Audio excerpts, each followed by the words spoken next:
Olá, sejam bem-vindos a mais uma mensagem. A gente está dando sequência ao estudo de Gênesis. Hoje nós vamos falar sobre os capítulos 45, 46 e 47, onde a gente dá sequência na história de José, a partir do fato que José dá-se a conhecer a seus irmãos, né? Ele se revela, fala quem ele é.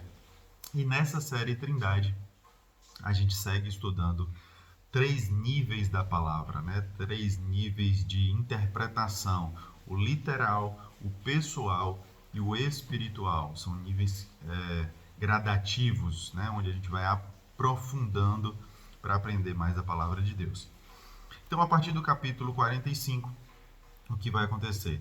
José, que agora governa o Egito e que está ali diante de seus irmãos, mas seus irmãos ainda não o reconheceram, José pede que todo mundo que trabalha para ele ali, né, os deixe a sós e na presença apenas dos irmãos dele, ele vai dizer: bom, eu sou José, o irmão de vocês, que vocês venderam para o Egito. E falou isso com muito choro, e os irmãos também choraram, e foi um momento de grande comoção e de temor também dos irmãos, mas ele já advertiu os irmãos dizendo assim: olha, eu não quero que vocês de maneira nenhuma fiquem preocupados ou contra vocês mesmos, né? Eu não quero que gerar nenhum tipo de atrito, nenhum tipo de mágoa, nenhum tipo de fala contrária ou de pesar por tudo que se foi. Porque quem me mandou, né, quem permitiu que tudo isso acontecesse foi Deus. Eu vou ler um trechinho aqui, a partir do versículo 5, capítulo 45. Agora, porém, não vos entristeçais, nem vos irriteis contra vós mesmos. Não começa a brigar aí agora não, pelo amor de Deus. Por me haverdes vendidos para cá. Porque para conservação da vida, Deus me enviou adiante de vós. Pois já houve 2 anos de fome na terra, e ainda restam 5 anos, ou seja, dos 7 que já estavam previstos, né? Faltava 5 ainda de fome para encarar, em que não haverá lavoura nem colheita. Pelo que Deus me enviou adiante de vós, a fim de conservar a vossa sucessão na terra, para guardar-vos em vida por um grande livramento. Assim, isso aqui é muito importante, versículo 8.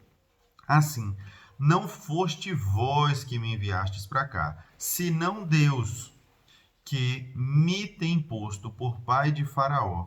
Olha como ele coloca, ele se via ali naquele momento, era como se Deus tivesse colocado José como pai de Faraó, por senhor de toda a casa e como governador de toda a terra do Egito.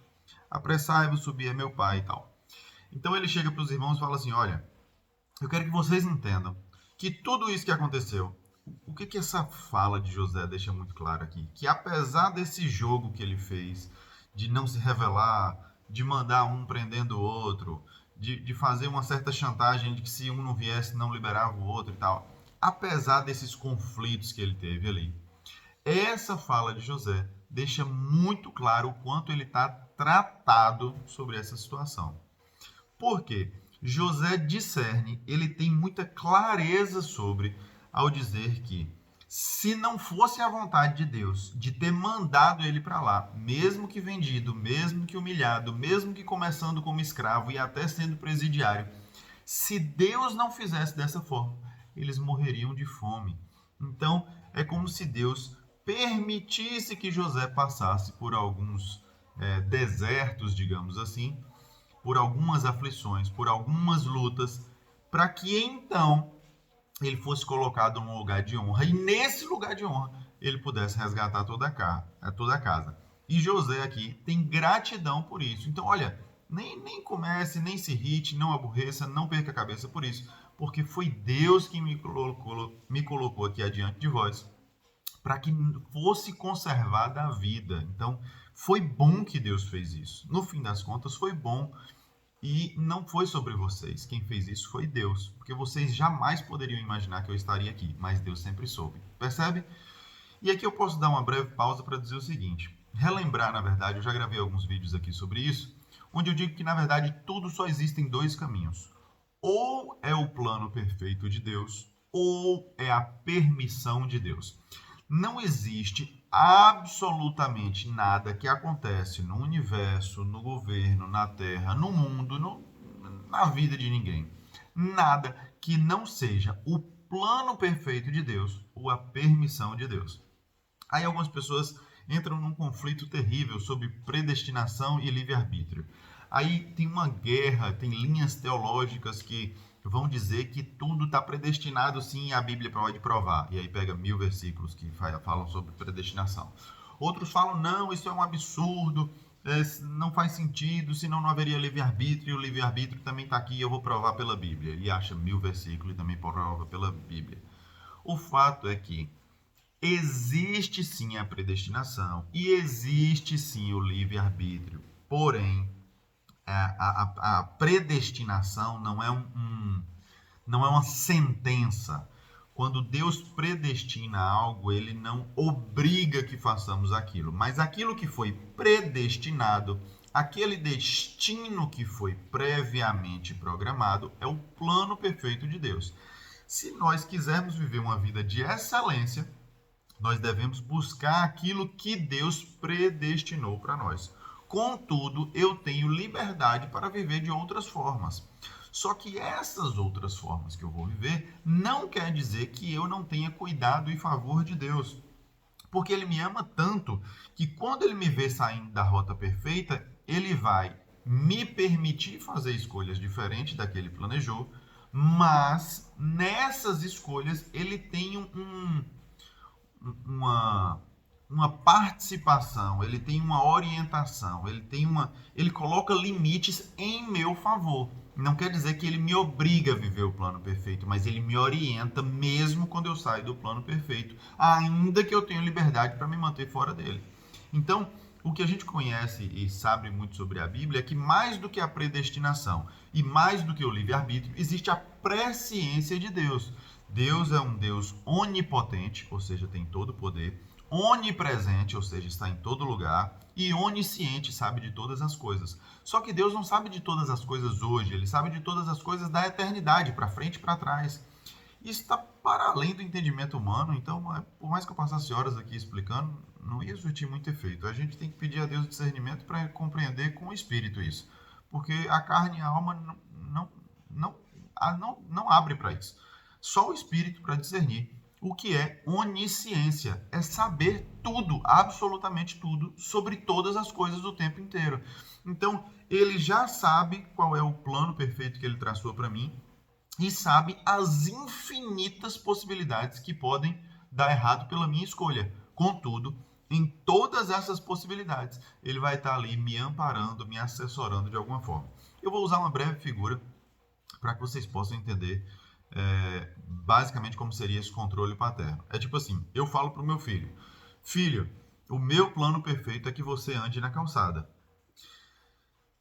Mas eu dou liberdade para o meu filho andar na rua se quiser. Contudo, eu vou ficar olhando para na hora que ele descer da calçada e atravessar a rua, eu vou olhar para os dois lados para ver se vem carro. Se não vem carro, eu vou deixando ele andar na rua. Se vem uma moto, eu sinalizo, desacelero, faço a moto desviar, vou protegendo ele ali enquanto ele não está no meu plano perfeito, que é andar na calçada, ok? Mas se eu sei que em algum momento o carro vem contra ele, não vai poder frear, não vai poder desviar, eu pego ele à força, pego no colo, jogo na calçada, jogo do outro lado da rua, eu faço qualquer coisa, mas eu não vou deixar perecer o meu filho. Então eu vou em favor dele. Então o cuidado de Deus é basicamente isso. Olha, eu tenho um plano perfeito para você. Existem caminhos fora dele que você pode andar, que não é o ideal para você. Mas não existe um lugar que eu não te observe, que eu não cuide, que eu não busque te orientar para retornar para o caminho perfeito. Basicamente é isso. Deu para entender aí? Então, seguramente Deus não planejou o sofrimento de José, não planejou a humilhação de José, não planejou a tortura de José. Mas já que os irmãos o fizeram, ele reverteu isso em bem. E isso tem um versículo lá em Provérbios, eu não me lembro o endereço aqui agora, mas que vai dizer exatamente isso. Ainda que te façam mal, ainda que os ímpios venham contra ti, ainda que literalmente façam mal contra ti, esse mal será revertido em bem. Então, quando eu entendo isso plenamente na palavra, bem como José entendeu, por isso eu estou dando uma pausa na história para a gente desenvolver bem isso, porque José entendeu isso de tal forma que ele está dizendo assim, olha, não existe nenhum bem e nenhum mal que qualquer pessoa ou situação possa fazer para mim sem autorização de meu Deus.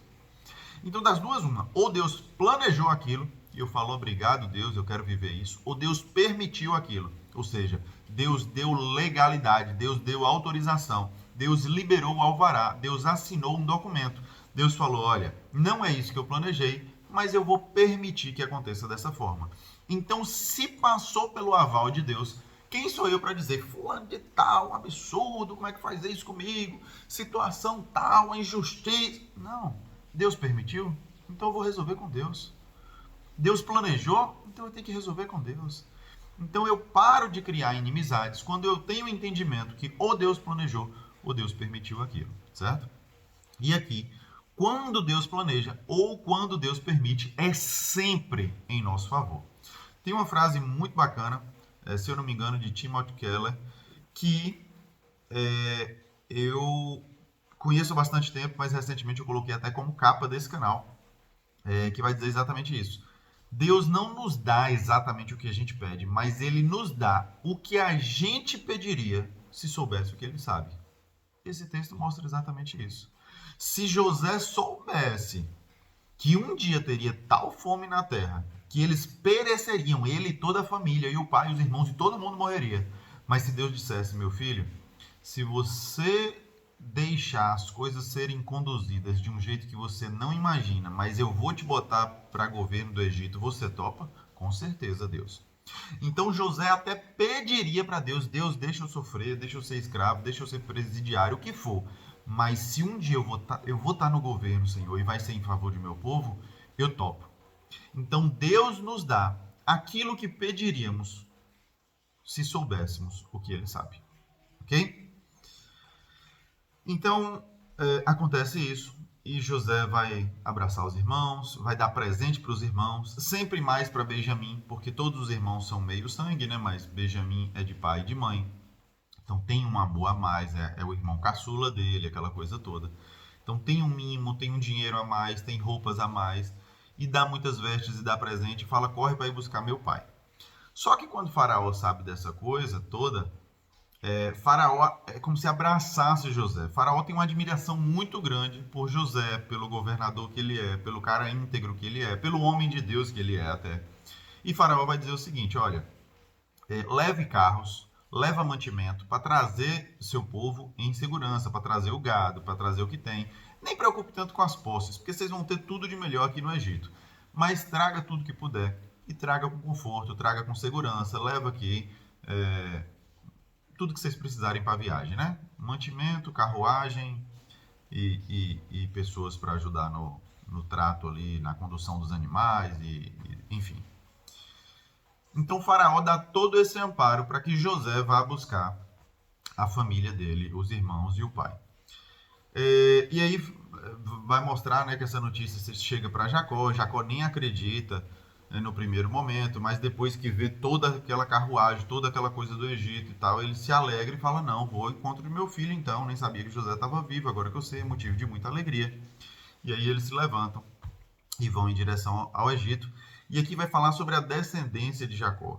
Então, assim, dos filhos e netos de Jacó, fora mulheres, fala que tinha 66. Mais o José e os filhos vai para 70, né? A descendência. E esse número ele é muito importante.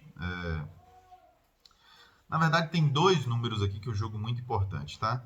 E que às vezes passa desapercebido, mas tá no nível literal, eu ainda vou ler eles, tá? Versículo 26. Todos os que vieram com Jacó para o Egito e que eram da sua descendência fora as mulheres dos filhos de Jacó, foram 66 pessoas. Quer dizer, Jacó, filhos e netos, sem contar com noras, deu 66 pessoas. Esse número não é aleatório, 66. Alguns não sabem disso, mas 6 é o número do homem, né? É o que representa a humanidade. 7 é a perfeição, é o ciclo perfeito. 7 é uma semana. 7º é o dia do Senhor, é o dia do descanso, é o dia do desfrute, é o Shabá. Então, 7 representa a perfeição divina, a completude de Deus, né? 7. 6 é o número do homem. Então, quando é 6, eu não acredito que esse número foi aleatório. Eu realmente acredito que é o homem firmado no homem. Porém, José mais os 2 filhos dele, que estavam fora da conta aqui fala, né, mais a descendência de José. Como é que fala aqui, meu Deus? 28, não. 27. Com os 2 filhos de José que nasceram do Egito, todas as pessoas da casa de Jacó, porque aí vai contar os 2 filhos, vai contar com José e vai contar com Jacó, que estava fora da conta. Foram 70. Então percebe que quando fecha o ciclo, quando até aqueles que foram, digamos assim, a descendência que foi fora, que não foi na terra prevista, mas que aconteceu, e também a descendência, aí fecha o ciclo e você tem a perfeição, que é 70, tá? Então eu achei bacana pincelar isso daqui, que faz parte da história, como se Deus conduzisse até o número familiar, ele tem uma representação, ele tem uma importância. E para a gente entender também o tanto de gente que viagem foi essa, né? Que caravana que desceu para lá. E aí Faraó vai perguntar o que eles são, chega o José e tal, ok. Terra de Canaã. E aí vamos entender que no último capítulo ele é um pouquinho mais pesado. O que acontece? Aí passou o primeiro período de fome ali, tudo bem, acolheram ele. Faraó falou para José: o Egito é seu, você escolhe a melhor terra e bota eles onde você quiser. Então Faraó dá carta branca para José acolher da melhor forma seus familiares. Isso aqui é muito bacana, a gente vai entender um pouco mais à frente. E vem os períodos mais intensos de fome, né? E nesses períodos mais intensos, o povo começa não ter mais dinheiro para comprar comida e a comida ficando cada vez mais escassa. E vem a José e fala: e aí, o que a gente vai fazer agora? Aí José, como um excelente administrador, faz o seguinte: ele estava gerindo as coisas de Faraó nesse momento, né? E governando sobre todo o Egito. Quando tem a fome mais arrochada, aí ele fala assim: já que vocês não têm mais dinheiro, então traz o gado de vocês, que pelo gado eu vou dar pão e vou dar cereal e etc. E assim ele faz. E ele consegue tomar praticamente praticamente todas o gado de todo o mundo, porque era o que se tinha na época para entregar e o povo começou a entregar gado para poder comer de alguma forma. E chega um ponto ainda mais intenso de fome, onde o povo não tem nem mais o que dar. E fala assim: por favor, não nos deixe morrer de fome. Tome a nós, tome a nossa terra, tome tudo, mas nos dê o que comer. E aí José começa a receber pessoas como se elas estivessem vendendo a si mesmas como escravas a Faraó. Isso aqui é muito forte. E começam a entregar suas próprias terras. Então elas passam a não ter mais nada, nem a terra, nem a vida, porque entrega a Faraó, para que possam viver. Olha que louco. Porque se não fizer isso, ia morrer de fome. Pois bem. E aí vai ter a finalização aqui do capítulo, que eu acho que a gente não precisa abordar nesse momento. Mas Jacó pede para José, filho dele, prometer, ele já está na velhice, né? Que quando morrer, que não vai sepultar lá, que vai sepultar na terra dele, na terra de Canaã, de volta. Ok? Pois bem. Então tá aí o nível literal da palavra, uma história muito bacana, muito rica, muito forte. A gente pode explorar muitos elementos aqui. Mas vamos para o nível da alma, né? Ou melhor, para o nível da alma, para o nível pessoal de interpretação, segundo nível de interpretação. Quando eu me dou a conhecer, quando eu paro de fazer esse movimento de controle como José fazia, será que eu tenho tido o discernimento que José teve? Será que no meu dia a dia eu tenho consciência de que tudo que me sucede ou é plano de Deus ou é permissão de Deus? Porque se eu tenho essa consciência, eu paro de gerar intriga, eu paro de gerar cobrança, eu paro de brigar, eu paro de reclamar, eu paro de murmurar, porque tudo ou Deus planejou ou Deus permitiu em meu favor. Todas as coisas cooperam para o bem daqueles que amam a Deus. Romanos 8, se não me engano. Todas as coisas cooperam. Ou as coisas boas ou as coisas ruins. Tudo que acontece coopera, ajuda, orienta, encaminha para aqueles que amam a Deus, para o bem daqueles que amam a Deus. Então, se eu sei disso, até quando me sucede um mal, eu falo, olha, eu não sei porquê, mas glória a Deus por isso. Inclusive, a palavra de Deus diz, em tudo dai graças, graças a Deus. Graças a Deus. Senhor, eu te agradeço por isso. Senhor, eu te dou graças por isso. Senhor, eu sou agradecido por isso. Estou viajando, o pneu furou. Obrigado, Senhor. Graças a Deus. Em tudo dai graças. Por quê? Ou Deus planejou aquele pneu furado, ou Deus permitiu aquele pneu furado. Por quê? Pode te livrar de um acidente, pode te livrar de um assalto, pode te livrar de chegar numa hora indevida no destino que você pretenderia. Tudo coopera para o nosso bem. Amém? Desde que nós amemos a Deus. Mas todas as coisas cooperam para o bem dos que amam a Deus. Deus ama a todos nós e faz isso em nosso favor. Ok? Então, será que a gente tem tido o discernimento de José? Será que a gente tem tido, de certa forma, a humildade dos irmãos de José? Porque eles fizeram coisas terríveis, mas no momento que José libera o perdão, se eles não recebem o perdão de José, eles iam ficar ali, sei não, esse cara eu não confio, rapaz, vamos embora, não vamos voltar aqui, se isso nosso pai descobriu o que a gente fez, não sei o quê. Os irmãos de José também tiveram muita humildade nesse momento. Será que a gente tem tido essa conduta? Recebi o perdão? Realmente, o que ele falou faz sentido, não foi a gente que fez aquilo, apesar da gente ter falhado com ele, sim, nós falhamos, mas Deus realmente permitiu que isso acontecesse em favor de todos nós. Então, será que nós temos recebido perdão? Será que nós temos tido humildade para reconhecer nossas faltas, mas sairmos desse ciclo de sentença e culpa eterna? Outras pessoas que a gente pode modelar aqui. Será que eu tenho tido a conduta de Faraó enquanto patrão, enquanto proprietário, enquanto administrador? Porque quando eu tenho alguém que governa as minhas coisas, alguém da minha confiança, tal como José, quando ele precisa de algo para si, para sua família, será que eu sou tão colaborativo, mesmo quando eu não sabia ou não conhecia da sua família? Porque a relação de Faraó e José era muito boa. Faraó tinha uma admiração e um respeito muito grande por quem José era e pela conduta que ele tinha. Mas nesse momento da família ele poderia dizer, epa, pera lá, virou bagunça? Aqui ainda é meu, e paciência, deixa esse povo lá. Não, cara, eu te admiro, eu gosto de você, eu gosto do que você gosta. Então se a sua família vai te trazer felicidade, você sendo o administrador que é para mim, eu quero te honrar. Será que a gente tem tido a conduta tal qual o Faraó nesse contexto, por exemplo, e tem honrado aqueles que nos servem, aqueles que administram para nós ou conosco? Isso é outra questão muito importante. E a chegada do pai de José, aí vai mostrar que o pai de José tem uma conversa com o faraó, abençoa ele, tudo é muito legal. E aqui tem uma parte muito divertida. Deixa eu ver se eu acho o texto, o versículo exato, que a gente vai partir para o âmbito espiritual já. Mas a vida nos tem dado, achemos graças aos olhos do meu Senhor. José, pois, versículo 26 do capítulo 47. José, pois, estabeleceu isso por lei até o dia de hoje, na terra do Egito, que 1/5 da produção pertence a Faraó. Só a terra dos sacerdotes não passou a ser de Faraó. Gente, isso é muito forte. Assim habitou Israel na terra do Egito. Tal. Beleza. Quando o povo se vendeu, não tinha mais o que fazer. Olha, toma minha vida, toma minha terra, mas não me deixa morrer de fome.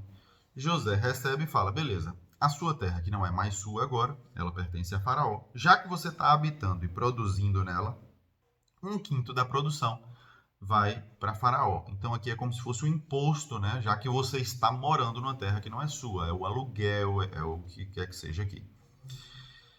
E esse 1/5, ele não representa só sobre as posses ou sobre a terra, né? Mas sobre si. A pessoa ela é escrava de Faraó. Então, um tempo do período de vida dela de produção tem que ser para Faraó. Aí eu queria dar uma pausa aqui, porque tem um termo brasileiro, né? Que fala, uma expressão até feia, que fala, vá para o quinto dos infernos. Como se fosse um lugar. Né? O canto e o quinto. Não. O quinto dos infernos é porque na época feudal, nem feudalismo, capitalismo não, das capitanias e tudo, quando o nosso Brasil foi dividido e pagava impostos a Portugal, teve um período bem semelhante, onde se pagava o quinto, que era o imposto. E as pessoas chegam a um ponto que não percebem o favor que é ter uma terra. Então, se sentem injustiçados por ter que pagar imposto. Há esse quinto dos infernos. Há essa maldição que é cobrar essa parcela. Pera lá. De fato, imposto não é uma coisa gatinha. De fato, há abuso de poder de alguns governantes. Mas a pessoa que está queixando do quinto, ela está comendo 4/5. A pessoa que paga 1/5 de imposto, ela está comendo 4 e produzindo 4 e vivendo com 4, que ela não teria se não pagasse o quinto, porque a terra não é dela. Então aqui a gente começa a ver que esse quinto, apesar de imposto por um governo, apesar de sendo lei e sendo obrigação ser pago, isso aqui é um favor. As pessoas estão pedindo, pelo amor de Deus, não me deixa morrer. Agora vamos para o nível espiritual. E a gente retoma essa coisa do quinto aqui. Quando a gente olha para o nível espiritual, a gente entende que quando José se dá a conhecer, é muito semelhante a Cristo se anunciando. Fala, gente, tá tudo bem, vocês me crucificaram, tá? Mas nesse momento eu não quero sofrimento nem dor para vocês. Eu fui crucificado por conta do pecado de vocês. Eu fui crucificado porque vocês me julgaram, porque vocês me condenaram. Vocês foram injustos comigo. E me fez pagar um preço que eu não devia. Mas não quero sofrimento, não quero dor, não quero choradeira, não quero que vocês briguem uns com os outros. Olha como isso é forte. Cristo está dizendo, parem de brigar uns com os outros. Tem evangélico brigando com católico, que briga com o outro, que crê, que não crê, que não é, que não pode, com judeu, com... Cristo falou, eu não quero nada disso. Eu não quero discussão entre vocês. Quer tenham me colocado lá ou não, com juízo ou não, ou querendo só me prender, ou querendo só me bater, ou me botar na cruz. Independente do que foi, quem fez isso foi Deus. Deus permitiu que vocês fizessem isso para que eu chegasse aqui e governasse.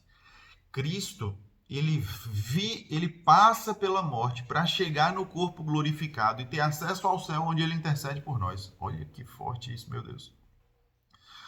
Então, tal qual José foi aqui, Cristo passou por diversas coisas de forma injusta e imerecida. Mas ele ter passado por essas coisas nos deu livre acesso lá na frente. E Cristo volta para falar conosco e dizer, epa, eu não quero discussão, não quero briga, não quero sofrimento.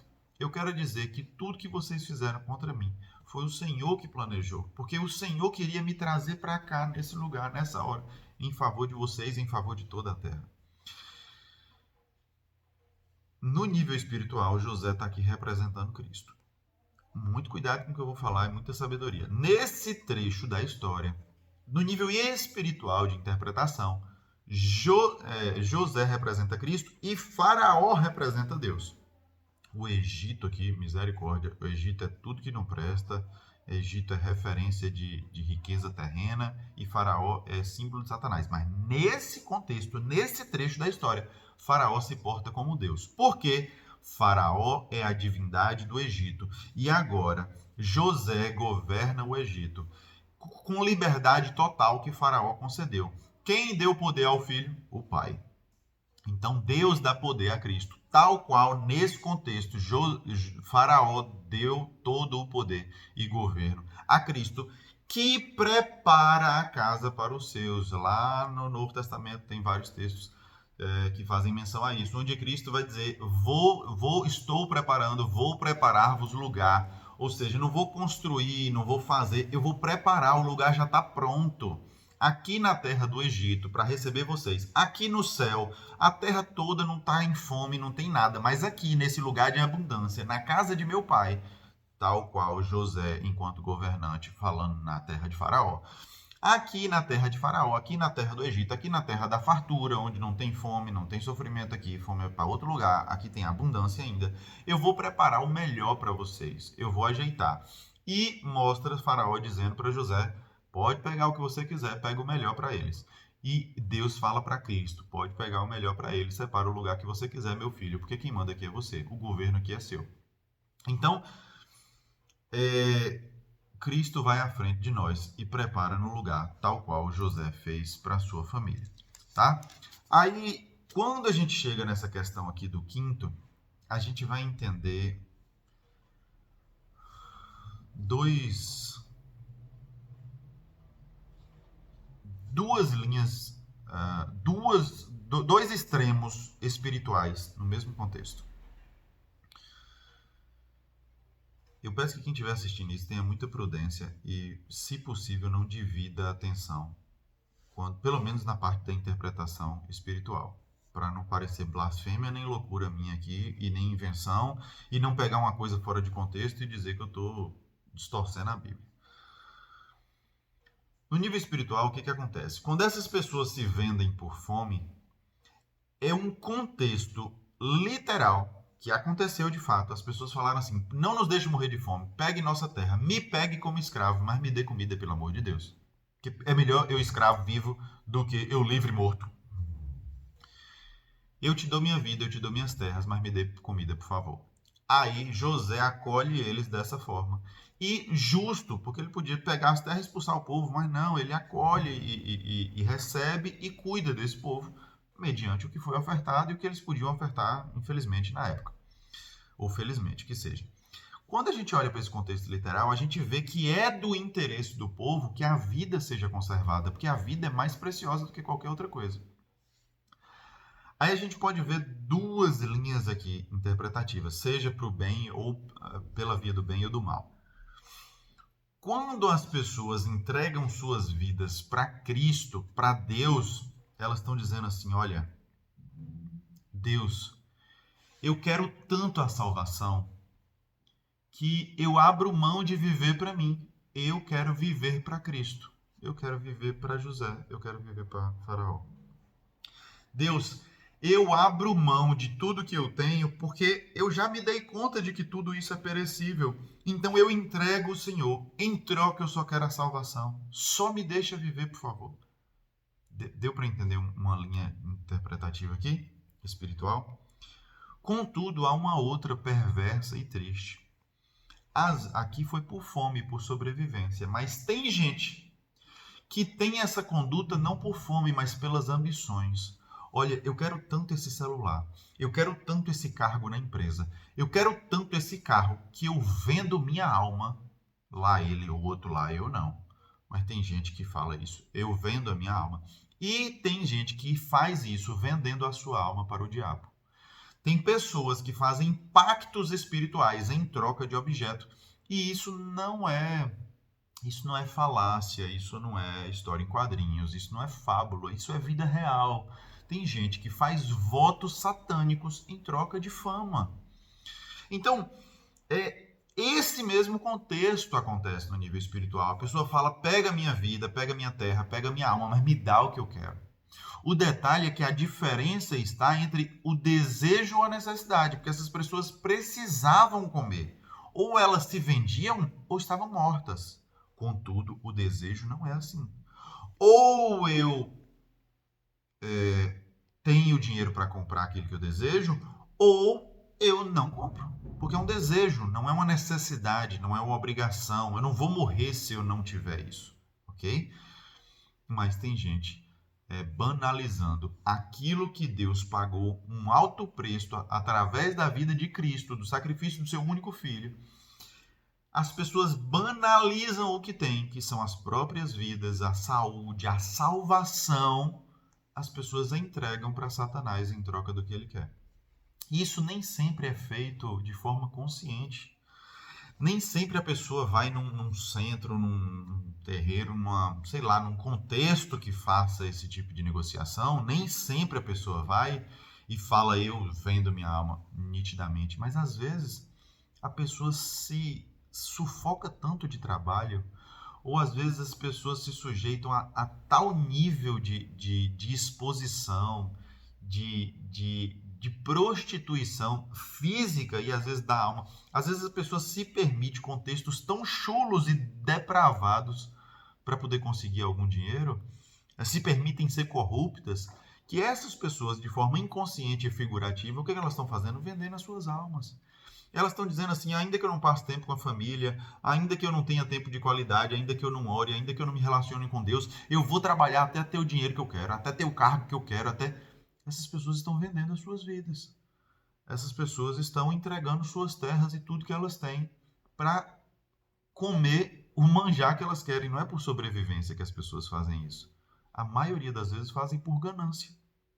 Então, que a gente possa entender que nesse final desse trecho que a gente estuda hoje, a gente tem essas duas vertentes espirituais e que as duas são reais e existem hoje. Agora, será que eu tenho olhado para o que Deus espera de mim? Supostamente, a quinta parte, né? O imposto. Olha, será que eu tenho olhado para aquilo que Deus me pede, seja a maneira de viver, a maneira de conduzir, a maneira de retribuir? Será que eu tenho olhado para isso como se fosse uma sentença de quinto dos infernos, tá me tomando isso? Ou eu tenho olhado com gratidão? Porque se eu devo algo para Deus, é porque Ele me deu algo antes. O que é uma dívida? É um lugar que você foi lá e pegou um carro e não pagou. Você deve. Mas por que você deve? Porque você recebeu um benefício. É proporcional. Você comprou um celular e não pagou. Certo, então você tem uma dívida. Por que você tem a dívida? Porque você recebeu um celular. Então, a dívida é um indicativo de que eu recebi primeiro. Então, se eu devo algo para Deus, seja o quinto, seja o dízimo, seja a minha conduta, a minha vida, a minha procedência, se eu devo algo para Deus, é sinal de que Ele me deu algo primeiro.